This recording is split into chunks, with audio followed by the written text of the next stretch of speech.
In 2011, two computer engineers decided that they would make a better Bitcoin. Those two computer engineers were David Schwartz and Jed McCaleb. In 2012, McCaleb joined with Chris Larson and co-founded a corporation they named OpenCoin.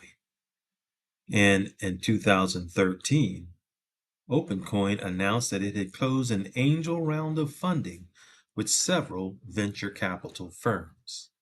Those venture capitalist firms were Andreessen Horowitz, Lightspeed Venture Partners, Pantera Capital, Vast Ventures, Bitcoin Opportunity Fund, and FF Angel LLC for a total of $2.5 million.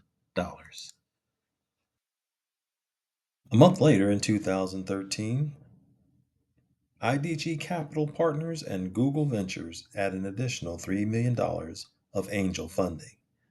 Then, before the end of 2013, in November, IDG Capital Partners was joined by Core Innovation Capital, Camp One Ventures, and Venture 51 to provide seed funding of $3.5 million, making the total for the year received $9 million.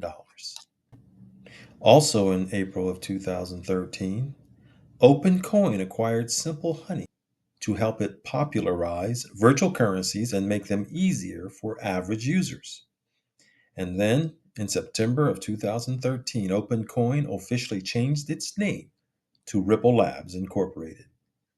In October of 2015, they rebranded from Ripple Labs to Ripple. By that time, the company had received its first Series A funding in May of 2015, with IDG Capital Partners being joined by a litany of other investing firms, including China Rock Capital, China Growth Capital, Wicklow Capital, Core Innovation Capital, Vast Ventures, Venture 51, Route 66 Venture, AME Cloud Venture, Seagate Technology, RRE Ventures, and Bitcoin Opportunity Corporation. In October of 2015, a second Series A round was individually handled by Santander InnoVentures, and they were joined in the next Series B round in September of 2016, along with Standard Chartered, again Seagate Technologies, SCB Technologies, Accenture, CME Group, and remember this one, SBI Holdings. Because in December of 2009, a Series C round with SBI Holdings, Tetragon, and Route 66 Ventures joining for that round. In total, the company received an additional $287 million in funding in their Series A, B, and C rounds. Two Series A rounds.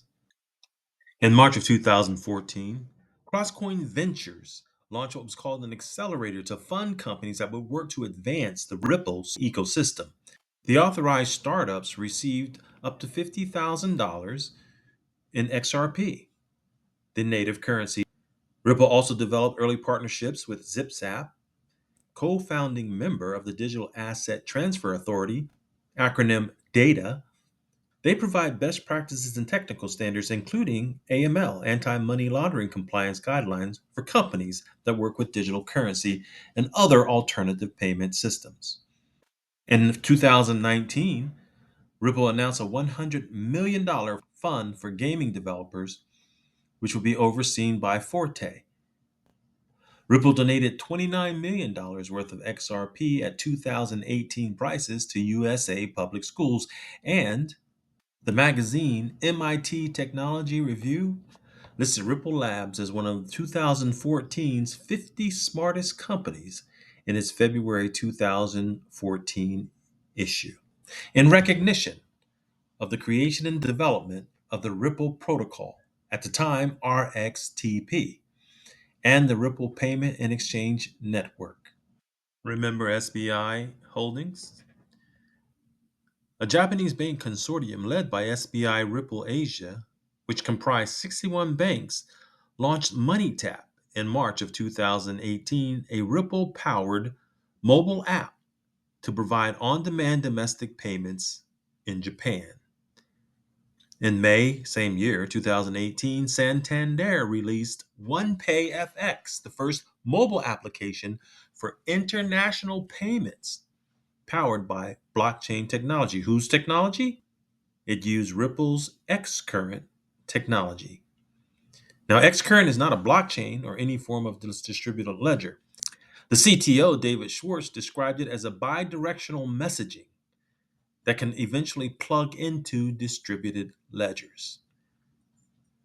Then they created a Mumbai office. They added multiple Indian customers in 2018, leading banks such as Kotak Mahindra Bank, Axis Bank, and IndusInd that announced they started using Ripple products. And then the CEO predicted that by the end of 2018, and I did a video about that, major banks would be using Ripple's tools that made use of the XRP cryptocurrency. And he predicted by the end of 2019, dozens of banks would be using XRP. Ripple acquired Switzerland-based Medico for $250 million in May of 2023. Along with expanding their potential customer base, they expanded their international presence during a time of increased scrutiny by the SEC towards U.S. cryptocurrency companies. Now, I've said many times, I think it was all part of the plan. It's all a ploy. It's all putting the atom bomb in willingly in these other countries. And that atom bomb is Ripple and its technology. They received approval for a license from the Central Bank of Singapore to offer regulated digital payment token products and services in June of 2023. And in July of 2023, Judge Annalisa Torres ruled that the XRP token sold by Ripple Labs on the secondary market was not a security. Well, that's enough for now. That's how a startup got started up and made it to here today, where we know that XRP is not a security. I know a lot of new people will be coming into the cryptocurrency markets, and giving a history like this, it just helps to show that this is not your average speculative cryptocurrency, and that is hardly all the meat on the bones of this very vibrant company. The fundamentals are there, the promise is there, the future is there. And I guarantee you won't be able to do that much information from cryptocurrencies that you should not be buying. If you can't find a history like that, then look for another crypto. Some of us have been in the crypto markets now for several years, but it's time for a lot of new people to show up, and you're going to need some guidance. My name is DK Will, and this is DK Will Talk About It. Hopefully, I'll talk about things that help you make good financial decisions in the crypto markets. I'm not a financial advisor. This is for entertainment, enlightenment, education, and hopefully edification of your portfolio. Have a wonderful day. Check the mic and make sure it sound right.